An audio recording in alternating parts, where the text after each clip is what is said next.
اسلام چونکہ دین فطرت ہے، اسلام یہ نہیں کہتا کہ غصہ ختم کر دو،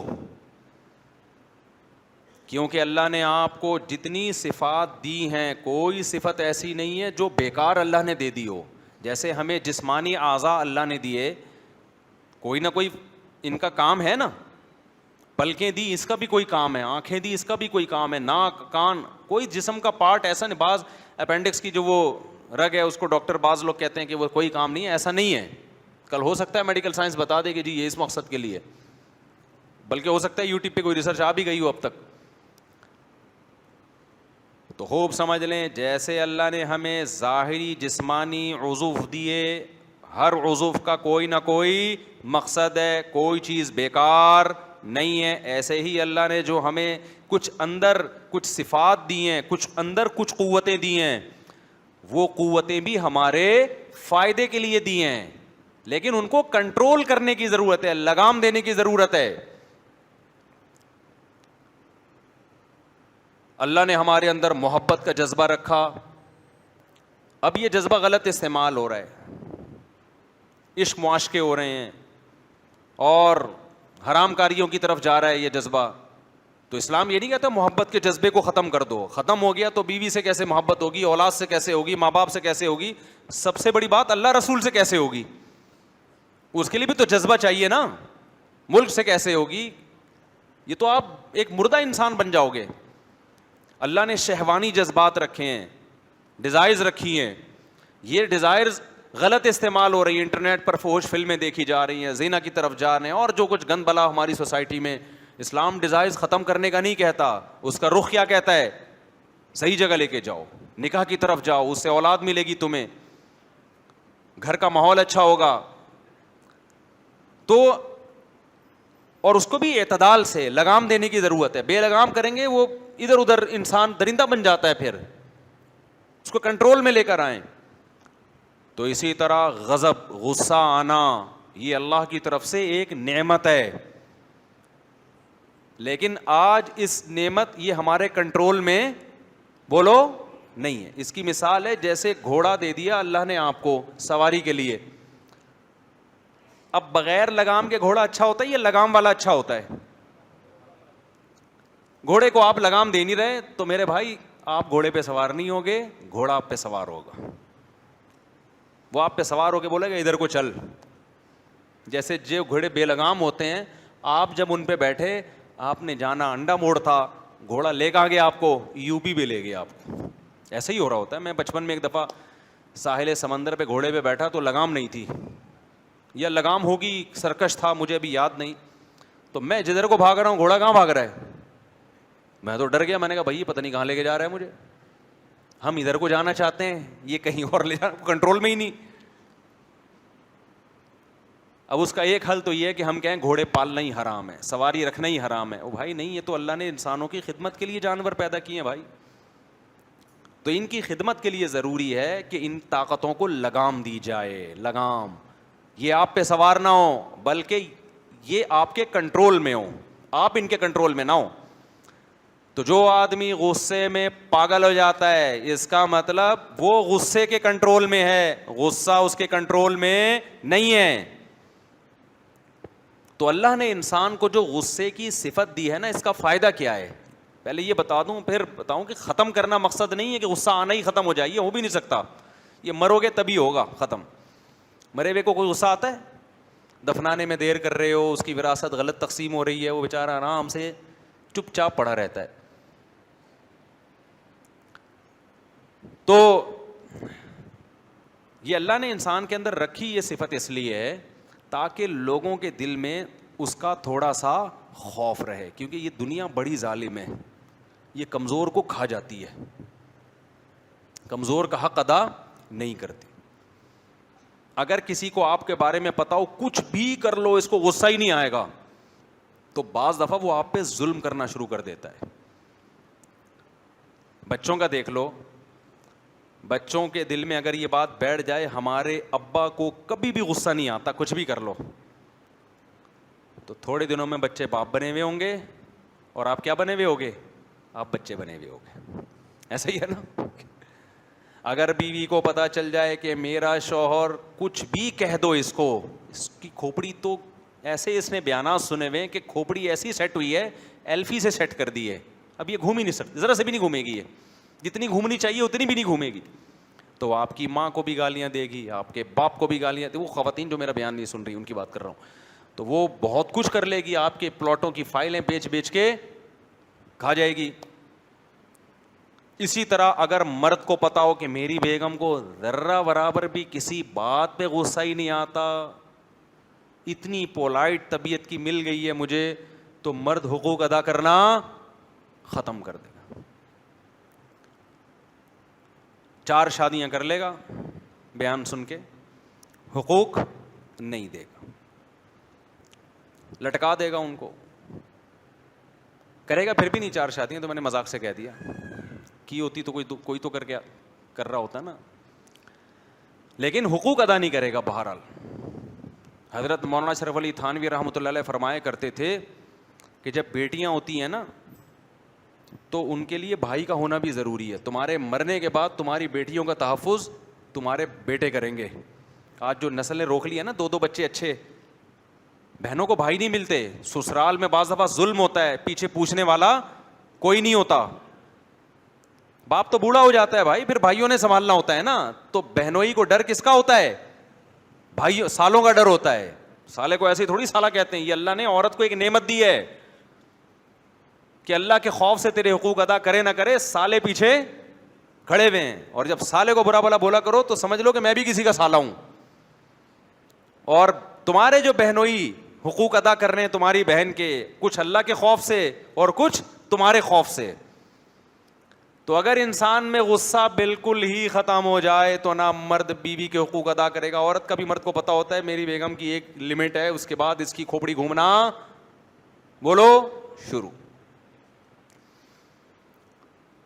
تو اس لیے مقصد اس بیان کا یہ نہیں ہے کہ غصہ بالکل ختم کر دیں, اسلام یہ نہیں کہتا. تبھی قرآن میں یہ نہیں ہے کہ جو جنتی لوگ ہیں ان کو غصہ آتا ہی نہیں ہے, یہ کہیں نہیں ہے. ہمارے نبی کو بھی غصہ آیا ہے, حضرت موسیٰ علیہ السلام کو بھی غصہ آیا ہے. جب بنی اسرائیل نے بچڑے کی عبادت شروع کر دی, حضرت موسیٰ گئے تو حضرت موسیٰ غضبناک ہو گئے کہ فرعون کو اللہ نے غرق کر دیا پانی میں, اتنے معجزے تم نے دیکھ لیے, اس کے بعد بھی یہ حرکتیں کر رہے ہو, بچڑے کی پوجا کر رہے ہو. تو غصہ بنتا تھا نا ایسے موقع پہ, لیکن کم کریں, لگام دیں اس کو. آج اعتدال والا غصہ نہیں ہے, آج غصہ اعتدال سے بڑا ہوا ہے. پتہ ہی نہیں کہ کس پہ غصہ کرنا ہے کس پہ نہیں کرنا, اور جس پہ کرنا ہے اس پہ کتنا کرنا ہے. گھوڑے کا پتہ ہونا چاہیے نا, اس کو میں نے کہاں سواری کے لیے کہاں کے لیے رکھا ہوا ہے, میں نے کس ٹائم پہ سے کام لینا ہے. جب گھوڑا آتا ہے آپ کو کھونٹے سے باندھ کے چلا جاتا ہے, اور جب گھوڑا آتا ہے آپ پہ سواری کر کے جہاں چاہو آپ کو لے جاتا ہے. تو آج بھی غصے کا ایسا ہی ہے, جب بیٹھے ہوں گے ایک دم بھڑکنا شروع کر دیں گے ذرا سی بات پہ. بھڑک کے یہی نہیں پتا ہوتا کہ کس پہ بھڑک رہا ہے. تو اپنے باپ کے سامنے کیوں بھڑک رہا ہے؟ بھائی یہ تیرا باپ ہے, یہ تیری ماں ہے, یہ تیرا ٹیچر ہے, یہ استاذ ہے, یہ عالم ہے, یہ بزرگ ہے, یہ خاندان کے بڑے ہیں, یہ چچا ہیں, یہ ماموں ہیں. نہیں بھائی, میں باپ ماموں کا فرق نہیں جانتا, مجھے غصہ آتا ہے, میری کھوپڑی گھومتی ہے. باپ کے سامنے آپ کو غصہ کرنے کی اجازت بولو نہیں. اگر ہوتی تو سب سے پہلے ابراہیم علیہ السلام اپنے باپ پہ غصہ کرتے, ان کا رائٹ تھا, یہ ان کا حق بنتا تھا. کیوں اتنا ظلم کیا ابراہیم کے باپ نے کہ ایک پیغمبر جو قوم میں توحید کی دعوت دے رہا ہے کہ بت پرستی چھوڑ دو, انہی کے گھر میں بتوں کی فیکٹری لگی ہوئی ہے. کیا گزرتی ہوگی ابراہیم علیہ السلام کے دل پہ, کیسے آرے چلتے ہوں گے. پوری قوم سے حضرت ابراہیم کے مناظرے ہو رہے ہیں. ما هذه التماثيل التي انتم لها عاكفون, یہ کیسی تصویریں ہیں جن کے سامنے تم جھکتے ہو, خدا کو چھوڑ کر اپنے ہاتھ کی بنائی ہوئی چیزوں کو کیوں پوجتے ہو. لوگ جواب میں کیا کہتے ہیں؟ پہلے اپنے یہی کہتے ہوں گے نا, اپنے گھر کو تو ٹھیک کر لو, یہ تو ہم نے تصویر خریدی تمہارے باپ سے ہے, یہی کہتے ہوں گے نا جواب میں. کیا گزرتی ہوگی. آپ صبح شام پی ٹی آئی کے حق میں تقریر کر رہے ہو, عمران خان زندہ باد, یہ زندہ باد, اور ایک دم جذباتی ہو جاتے ہو. آپ کے ابا کس کے سپورٹر ہیں؟ مسلم لیگ کے. گھروں میں لڑائیاں ہو رہی ہیں کہ نہیں ہو رہی؟ اس بیس پہ لڑائیاں ہو جاتی ہیں. تو یہ مسئلہ بہت کم ہے. ابراہیم علیہ السلام کا مسئلہ اس سے کئی گنا, وہاں P T I Muslim league کا جھگڑا نہیں تھا, وہاں تو وہ چیز, وہ شرک گھر میں ہو رہا ہے جس شرک کو روکنے کے لیے اللہ نے ابراہیم خلیل اللہ کو بھیجا ہے, اور اس پہ جنت اور جہنم کے فیصلے ہوتے ہیں. پی ٹی آئی اور مسلم لیگ پہ جنت جہنم کے فیصلے نہیں ہوتے. اس سے بڑا اختلاف تھا. ایک حرف باپ کی شان میں نازیبا نکلا ہو قرآن میں دکھا دو مجھے کہیں. ابراہیم علیہ السلام تبلیغ کے دوران کبھی خود پہ غصہ آنے دے دیا انہوں نے, یا ایسی ورڈنگ استعمال کی ہو جس سے باپ کی شان میں ذرہ برابر بھی توہین کا عنصر نکلتا ہو. پورے قرآن میں جو بھی کانورزیشن ابراہیم علیہ السلام کی اپنے والد کے ساتھ ہے, اس میں ایسے بے ادبی کے لفظ بھی کہیں ہمیں نہیں ملتا. اور دوسری طرف سے جو رسپانس مل رہا ہے وہ دھمکیاں ہی مل رہی ہیں. یا ابتی لم تعبد ما لا يسمع ولا يبصر ولا يغني عنك شيئا, اے میرے پیارے ابا آپ ایسے بتوں کی عبادت کیوں کرتے ہو جو نہ سن سکتے ہیں, جو نہ دیکھ سکتے ہیں, اور نہ آپ کو فائدہ پہنچا سکتے ہیں. میں آپ کے فائدے کے لیے کہہ رہا ہوں, کیوں کر رہے ہیں؟ انی اخاف, وہ کیا آیت ہے قرآن کی؟ ہاں, انی اخاف ان یمسک عذاب من الرحمن, مجھے ڈر ہے رحمان کی طرف سے کوئی مصیبت نہ آ جائے آپ کے اوپر, میں آپ کو مصیبت سے بچانا چاہتا ہوں. یہ کتنے مزے, کتنے آرام سے محبت سے سمجھا رہے ہیں, اے میرے پیارے ابا. جواب میں کیا رسپانس ملتا ہے, رپلائی کیا ہوتا ہے؟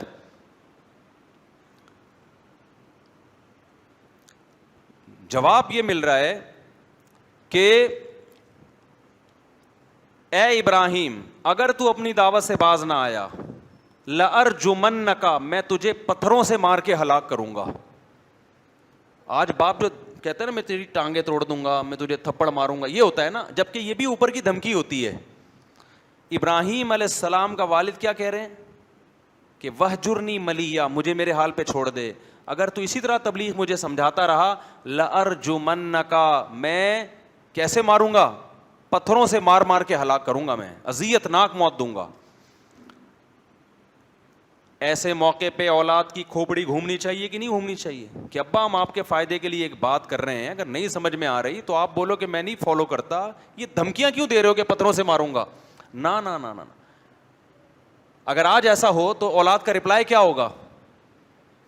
کس قدر بدتمیزی سے باپ کے سامنے بات کرے گی نا اولاد, اور دوستوں کو بتا رہا ہوگا میرے ابا نے جب مجھے یہ بولا تو تیرے بھائی کی کھوپڑی گھوم گئی. ہم کسی کا کھاتے تھوڑی ہیں, ہم خود جاب کرتے ہیں, ہم خود کماتے ہیں, ہمارا اپنا بزنس ہے. باپ نے ہمیں کھلا پلا دیا تو کون سا کوئی خرید تھوڑی لیا, غلام تھوڑی بن گئے ہیں. یہ رپلائی ہوتا ہے کہ نہیں ہوتا؟ آپ ابراہیم خلیل اللہ کے حوصلے کو داد دو بھائی. جب ابراہیم علیہ السلام کے باپ نے یہ جملہ کہا نا, اتنی پیاری تبلیغ کا رپلائی کیا ہو رہا ہے, میں پتھروں سے مار کے ہلاک کروں گا. قال السلام علیک, اے ابا اللہ کی آپ پر سلامتی ہو. ساستغفر لک ربی انہ کان بی حفیہ.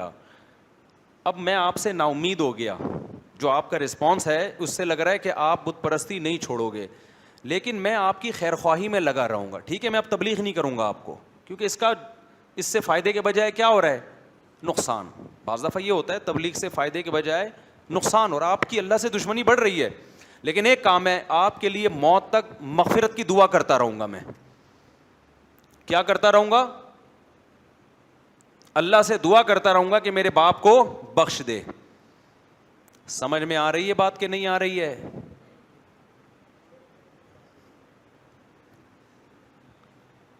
تو قرآن کے الفاظ دیکھیں, ساستغفر لک ربی, اپنے رب سے آپ کے لیے مغفرت کی دعا کروں گا. اللہ کہتے ہیں ہم نے ابراہیم پر خود پابندی لگائی کہ مشرک باپ کے لیے آپ کو مغفرت کی دعا کی اجازت نہیں ہے. اگر اللہ پابندی نہ لگاتا تو ابراہیم ساری زندگی دعا کرتے رہتے. آج لوگ کہتے ہیں نا باپ کے جنازے میں نہیں گیا بیٹا کیونکہ باپ سے اختلافات بہت تھے. ابراہیم تو مشرک باپ جو شرک پر ابراہیم کو مجبور کر رہے ہیں, ان کے لیے بھی کہہ رہے ہیں کہ میں ان کا جنازہ بھی پڑھوں. دعائے مغفرت تو یہی ہے نا, جو موقع ملا مغفرت کی دعا کا میں کروں گا. تو جب تک اللہ پابندی نہیں لگا رہا, ابراہیم اپنے اوپر پابندی نہیں لگا رہے. بھائی بہت بڑا مقام ہے باپ اور ماں کا. آج ممبروں سے والدین کا جو مقام بیان کیا جاتا ہے نا, اس کو 100 سے ضرب دے دیا کرو, پھر جا کے ماں باپ کا مقام شروع ہوتا ہے. بہت بدتمیزی ہو رہی ہے گھروں میں ماں باپ کے ساتھ.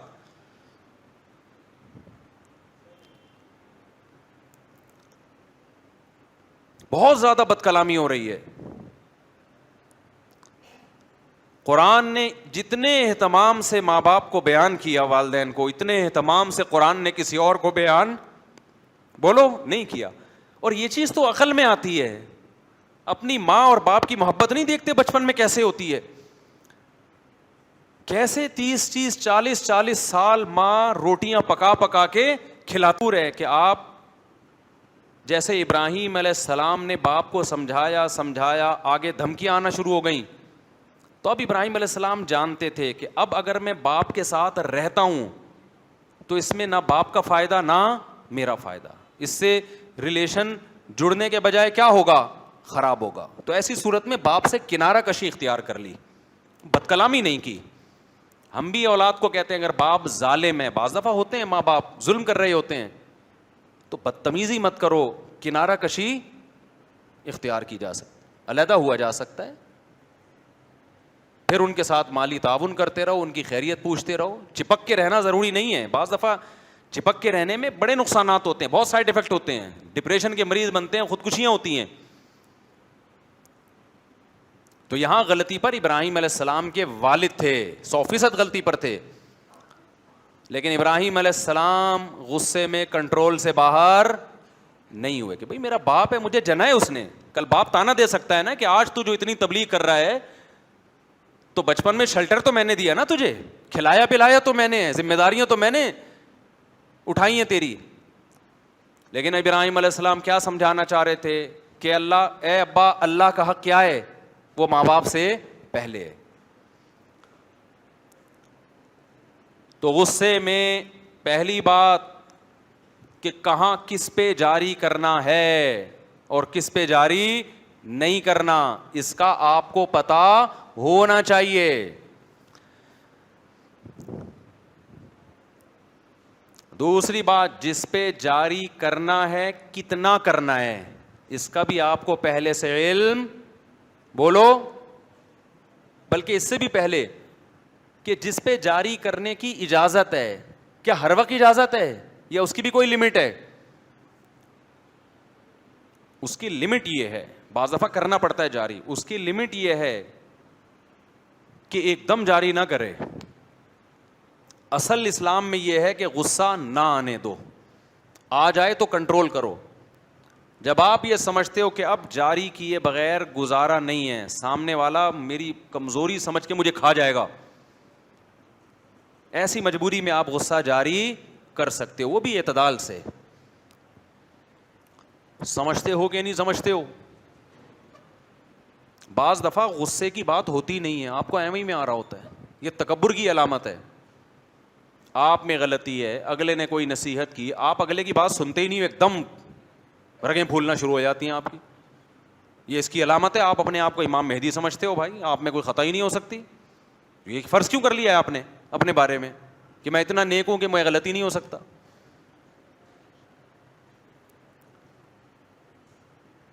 کوئی آپ کو سمجھا رہا ہے بھائی یہ ٹھیک نہیں ہے, وہ ایک دم, بھائی سن تو لو نا کیا کہہ رہا ہے وہ, پھر اس کی ایکسپلینیشن کرو کہ بھائی یہ ٹھیک کہا آپ نے, یہ غلط کہا, صحیح سمجھے کہ غلط سمجھے.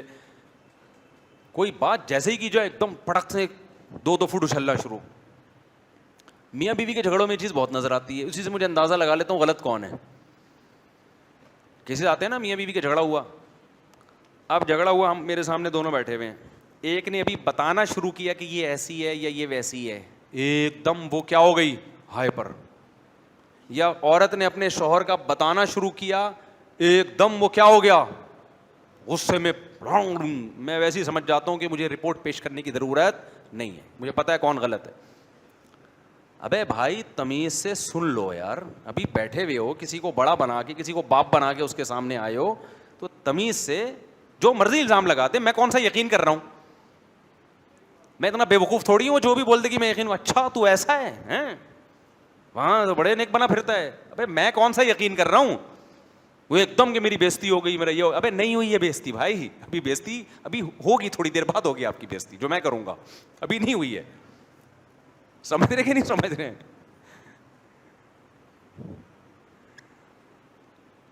کتنا بھی بڑا الزام, ایک دم نہیں ہائپر ہو جاؤ, تمیز سے آرام سے. نبی صلی اللہ علیہ وسلم نے فرمایا الرفق ما کان فی شیء الا زانا. یہ حدیث کے عربی الفاظ یاد کر لیں, بڑے مزے کی حدیث ہے. الرفق ما کان فی شیء الا زانا وما نزع عن شیء الا شانا. شانہ کا معنی ہوتا ہے برباد کر دینا, زانا کا معنی مزین کر دینا. فرمایا نرمی, برداشت جس بھی معاملے میں آ جائے, کیسا بھی اوٹ پٹانگ معاملہ ہو نا, اچھا ہو جاتا ہے, وہ سدھر جاتا ہے, سنور جاتا ہے. اور عدم برداشت, جذباتی پن, ایک دم ایکسٹریم لیول پہ پہنچ جانا, غصہ ہو جانا, یہ والی چیز کتنے ہی اچھے سے اچھے معاملے میں بھی ہو نا, تو وہ اچھے سے اچھا معاملہ بھی کیا ہو جاتا ہے, برباد. بہت سے اچھے کام آپ کی ٹینشن کی وجہ سے خراب ہو جاتے ہیں. آپ نے دعوت کی اپنے رشتہ داروں کی, عید کے دن سب آئیں گے, بیٹھیں گے, پیار محبت کی باتیں ہوں گی, ہم ان کو کھانا کھلائیں گے, آخر میں کولڈ ڈرنک پلائیں گے, اور ہمارے رشتے اور زیادہ کیا ہو جائیں گے, مضبوط ہو جائیں گے. اس دن کیا ہوا جی, روٹی آنے میں تاخیر ہو گئی, قورمہ ٹھنڈا ہو رہا ہے, روٹی آنے ایک دم ہائپر ہو گیا, رکھ کے لگا دیا بچے کو, کھینچ کے تھپڑ. جب کھینچ کو تھپڑ لگایا تو بیگم نے بولا یہ میرے بچے کو آپ ہر وقت مارتے پیٹتے رہتے ہو. تو بیگم کی سالیاں, جو آپ کی سالیاں آئی ہوئی تھی, انہوں نے پھر بہنوئی کو, سالیاں نے دی گالیاں, گالیاں آ گئیں, پھر یہاں سے سالے آ گئے, پھر آپ کے ابے عید پہ دعوت تھی, اچھا کام تھا نا, عدم برداشت کی وجہ سے اس اچھے کا کیا ہو گیا, بیڑا غرق ہو گیا. اچھا بھلا کام, شادیاں دیکھو اچھا کام ہے برا کام ہے, رشتے اس سے ٹوٹتے ہیں کہ جڑتے ہیں, جڑتے ہیں, خاندان آباد ہوتے ہیں, بڑھاپے کا سہارا. لیکن اگر غصے ہیں تو شادی سے پہلے اتنی نفرت نہیں ہوتی جتنی شادی کے بعد ہو جاتی ہے. ایک نیوٹرل آدمی تھا, کچھ بھی نہیں لگتا تھا آپ کا, دور دور سے سلام دعا, کوئی دشمنی نہیں دوستی نہیں, اس کی سسٹر سے آپ کی شادی ہو گئی اور دونوں جذباتی ہیں, پھڈے ہوئے, مار دھاڑ ہوئی. اس کے بعد وہ بندہ جو پہلے آپ کو مل کے سلام کرتا تھا, زیادہ نہیں پوچھتا تھا, اب بندوق لے کے آپ کو مارنے کے لیے گھوم رہا ہوگا. اچھا کام تھا, عدم برداشت کی وجہ سے کیا ہو گیا, بیڑا غرق.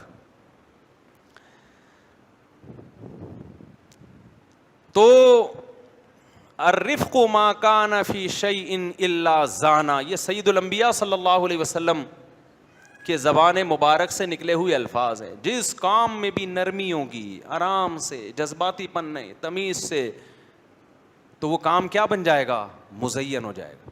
تمیز سے الٹے کام بھی کرو نا, وہ بھی اچھے لگ رہے ہوتے ہیں. ہمارے ایک استاذ ہیں, بڑے پولائٹ اور بڑے نرم, لیکن وہ ان میں لچک نہیں ہے, یعنی ہوتا ہے نا بالکل آرڈر جب دینے پہ آتے ہیں تو بس آرڈر, لیکن دیتے بڑے تمیز سے ہیں. جیسے کسی استاذ کے بارے میں شکایت پہنچی کہ یہ صحیح نہیں پڑھا رہے, اور ایک دو دفعہ انہوں نے تنبیہ بھی کر دی صحیح نہیں پڑھا رہے, تو وہ فیصلہ کر لیتے ہیں اس کو نکالنا ہے مدرسے سے.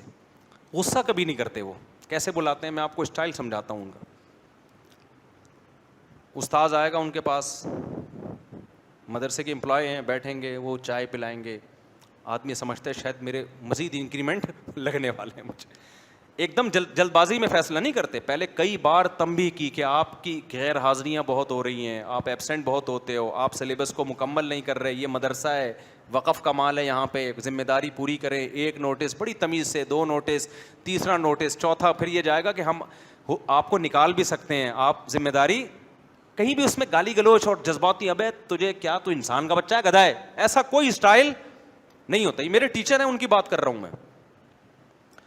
بڑے اچھے اخلاق نا, کام پورا پراپر کرتے ہیں. ایسا نہیں کہ اخلاق میں کام ہی الٹے شروع کر دیں کہ بھائی جو پڑھا رہا ہے ٹھیک ہے, نہیں پڑھا رہا تو بھی ٹھیک ہے. نا اتنا نیک بننے کی ضرورت نہیں ہے. لیکن وہ اپنی زبان نہیں خراب کرتے, غصہ نہیں آنے دیتے. تو وہ کیا کریں گے, بلائیں گے ایک استاذ کو. انہوں نے اپنا واقعہ استاذ نے مجھے خود بتایا کہ میں گیا تو بیٹھ کے انہوں نے کہا کہ جی وہ چائے پلائی. کہتے میں نے کہا شاید بہت ترقی ہونے والی ہے میری. تو کہا کہ دیکھیے آپ کو میں نے اس سلسلے میں بلایا تھا کہ آپ کی غیر حاضریاں بہت زیادہ ہیں. بولتے بھی بڑے ٹھہراؤ کے ساتھ, آرام آرام سے. آپ جانتے ہیں نا, یہ جانتے ہیں ان استاذ کو, بڑے آرام آرام سے, کہ بعض دفعہ سنا ہی نہیں دیتا, بولنا پڑتا ہے کہ حضرت تھوڑا سا لاؤڈلی ہو جائے. تو وہ دیکھیے آپ چونکہ پڑھا نہیں رہے ہیں اور آپ کی غیر حاضریاں بھی ہیں اور آپ کو کئی بار تنبیہ کی گئی, تو اگلا سمجھتا ہے کہ شاید ایک اور بار اب چائے پلا کے تنبیہ کی جا رہی ہے کہ دھمکیوں سے باز نہیں آ رہے, تو ہو سکتا ہے اکرام سے. تو ایسا ہے کہ وہ آپ کا جو ہے نا, ہم نے آپ کوئی اور اگر مدرسہ دیکھ لیں تو یہ آپ کے لیے مناسب رہے گا. اگلا سمجھتا ہے شاید مشورہ دیا جا رہا ہے مجھے میرے وسیع تر مفاد کے لیے. تو اگلا اگر یہ کہنا کہ میں نہیں دیکھنا, میں تو یہیں پڑھانا چاہتا ہوں, تو بڑے آرام سے کہتے ہیں کہ یہاں سے تو آپ کا اخراج کر دیا گیا, ٹھیک ہے, اس سلسلے میں آپ کو بلایا تھا. سمجھتے ہو کہ نہیں؟ اب اگلے کے سمجھ میں نہیں آ رہا ہوتا کہ میں ان پہ غصہ کروں یا انہوں نے جو مجھے عزت دی ہے میں بھی ان کو چائے پلاؤں اس عزت کے بدلے میں. سمجھ میں آ رہی بات؟ اب وہ زمین آسمان کا زور لگا دینا, مدرسے میں اس کے لیے جگہ نہیں ہے. سفارشیں لے آئے, وہ پاؤں میں گڑ جائے, وہ گالی گلوچ شروع کر دے, وہ غصہ ہو جائے, لیکن ان کا اسٹائل چینج نہیں ہوگا. ابے نکل یہاں سے, ابے نہ آپ کا اخراج یہاں سے کر دی, تشریف لے جائیں. دیکھو مجھے ایک بات بتاؤ, طلاق سے بری کوئی چیز ہے؟ یہ آخری بات کر کے بیان ختم کرتا ہوں, پھر اسی ٹاپک کو, یہ بہت اہم ٹاپک ہے, اگلے ہفتے انشاءاللہ مزید لے کے چلیں گے. طلاق سے بری کوئی چیز ہے جس کے سائیڈ ایفیکٹ کتنے زیادہ ہوتے ہیں بتاؤ نا. حدیث میں آتا ہے ان ابغض الحلال الی اللہ الطلاق, حلال چیزوں میں سب سے ناپسند اللہ کو کیا لگتی ہے؟ طلاق. کتنی بری چیز ہے, کیونکہ طلاق کا مطلب دو جو زندگی بھر جنہوں نے ساتھ رہنے کا سوچا تھا ان کا بریک اپ ہو رہا ہے, وہ آپس میں کیا ہو رہے ہیں؟ جدا. اس سے دو خاندان ٹوٹ رہے ہیں, بچے تباہ ہونے کا خطرہ ہے, رول رہے ہیں. لیکن اگر فیصلہ کر ہی لیا ہو نا علیحدگی کا, تو قرآن نے کیا کہا؟ یہ کام بھی غصے میں کرنے کا نہیں, امساکم بمعروف او تسریح باحسان, محبت سے عزت کے ساتھ رخصت کرو. حالانکہ کتنے سائیڈ ایفیکٹ ہیں اس کے, لیکن یہ بھی جذبات میں نہیں دھکے دے کے نکالا, ایک دم غصے میں جھاگ نکل رہا تھا اور دھڑ دھڑ دھڑ طلاقیں دے دی. نا نا نا نا نا نا, اگر مجبوری میں یہ کام کرنا پڑے تو رسپیکٹ کے ساتھ, عزت کے ساتھ, آرام سے اس کو کیا کرو؟ رخصت کرو. اس کا سارا جہیز واپس کرو, اس کو سارا مہر دو, عدت کا خرچہ دو, اور پھر اس پہ الزامات مت لگاؤ. نہ وہ آپ پہ الزام لگائے, نہ وہ کوئی پوچھے کہ کیوں علیحدگی ہوئی, بولے بھائی ہماری آپس کی انڈرسٹینڈنگ نہیں تھی, ہمارے ذہن نہیں ملتے تھے آپس میں, اس لیے ہم نے ارادہ کیا کہ ہم کیا ہو جاتے ہیں؟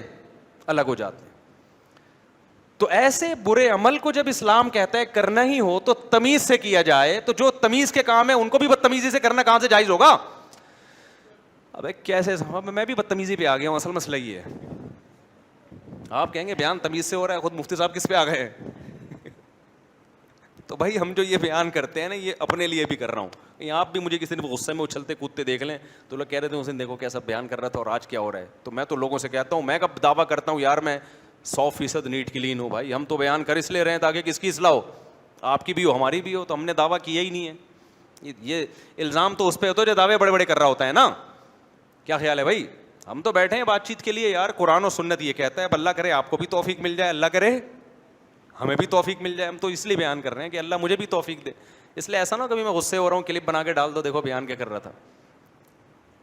تو بیان میں کر اس لیے رہا ہوں تاکہ اگر میرے اندر غصہ ہے تو وہ بھی کیا ہو, وہ بھی. اچھا بعض دفعہ مصنوعی غصہ کرنا پڑتا ہے گھر میں, تو یہ سیٹ اپ بہت ضروری ہے. آ نہیں رہا ہوتا آدمی, تھوڑا روب رہا ہے, جیسے بچوں کو یوں کر کے آنکھیں دکھاتے ہیں نا, بعض دفعہ آ نہیں رہا ہوتا لیکن وہ سیاسی غصہ ہے, وہ اس کی اہمیت کا میں منکر نہیں ہوں. وہ گھر میں بیگم کے سامنے بھی, ساس سسر کے سامنے بھی, وہ الٹی باتیں منہ سے اوپر سے اللہ کو کہہ دیا کرو, اللہ میں اتنا الٹا ہوں نہیں, ایسا نہ فرشتے لکھ کے الٹا ہی لٹکا دے جہنم میں.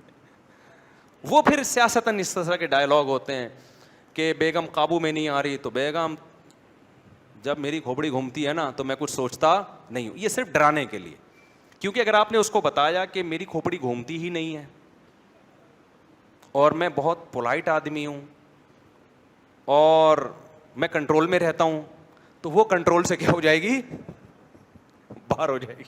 بعض دفعہ وہ خواتین جو بیان نہیں سن رہی.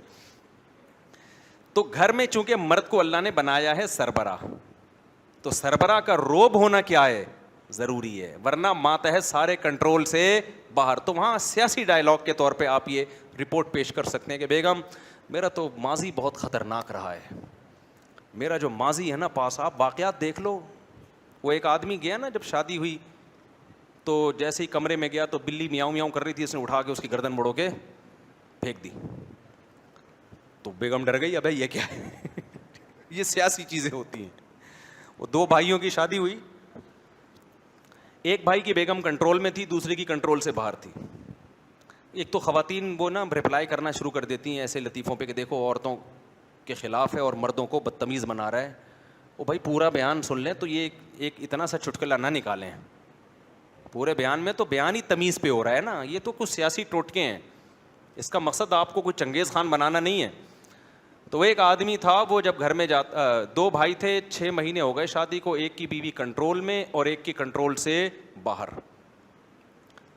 اب اس نے دیکھا کہ یار ایک کی تو اتنی فرما بردار ہے. اس نے پوچھا یار تو نے کیسے کنٹرول کیا؟ کہہ رہا میں جب گھر میں آتا تھا کوئی گلاس ولاس پڑا ہوتا تھا نا راستے میں, تو ہٹا کے تمیز سے رکھتا نہیں تھا, لات مار کے ہٹاتا تھا اس کو. ہٹائے کس نے؟ بیگم ڈر گئی کہ یار یہ گلاسوں اتنے توڑ دیے اس نے, تو کیسا نہ ہو غصہ ہے تو مجھے ہی نہ توڑ دے. ڈر گئی وہ. آج کل ڈرتی ورتی نہیں ہے, یہ پہلے بتا دوں میں. ہاں آج کل آپ لات سے توڑیں گے وہ دانت توڑے گی آپ کے. تو یہ ونس اپون اے ٹائم. آج کوئی اور طریقہ اختیار کریں, ہو سیاسی لیکن اسٹائل تھوڑا چینج ہو. تو دوسرے نے کہا کہ چلو یار ہم بھی کل سے گلاس توڑنا شروع کرتے ہیں. آیا گلاس توڑا, بیگم نے کہا یہ 6 مہینے پہلے کرنے کا کام تھا, اب نہیں. تو آج کل کی خواتین جو ہوشیار ہو گئیں اس پہ بس ایک مختصر لطیفہ سنا کے کہ آج کل کا تھوڑا ٹیکنیکل طریقہ اختیار کرنا پڑے گا. وہ ایک آدمی نے روب کے لیے کیا کیا, جب شادی ہوئی نا تو کپڑے لٹکا دیے دلہن کے, 3 دلہنوں کے کپڑے, تاکہ بیگم روب میں آئے. بیگم نے پوچھا یہ لیڈیز کے کپڑے لٹکے ہوئے ہیں یہ کیا ہیں؟ اس نے کہا دیکھو میری پہلی بیوی بدتمیز تھی, میری بات نہیں مانتی تھی, اس کا مرڈر کیا میں نے, اور یادگار کے طور پہ میں نے اس کی ساڑی یہاں لٹکا دی. بھائی بڑا خطرناک. یہ دوسرے کپڑے کس کے ہیں؟ وہ سمجھ رہا تھا یہ ونس اپون اے ٹائم پرانے زمانے کی لیڈی ہے.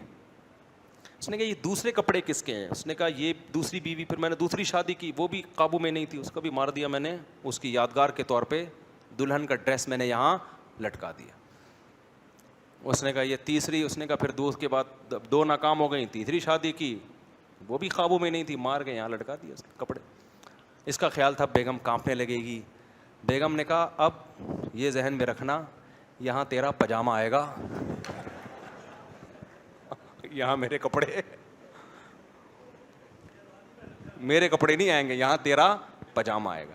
تو میں آپ سے عرض کر رہا ہوں کہ سیاست میں کچھ الٹا سیدھا بولنا پڑتا ہے, لیکن آج کل کی خواتین بہت ہوشیار ہو گئی ہیں, ایسا نہ ہو کہ وہ لینے کے دینے پڑ جائیں. لیکن بہرحال سیاست کرنی پڑتی ہے گھروں میں. اللہ تعالیٰ سمجھنے کے عمل کی توفیق عطا فرمائے. وما علینا الا البلاغ.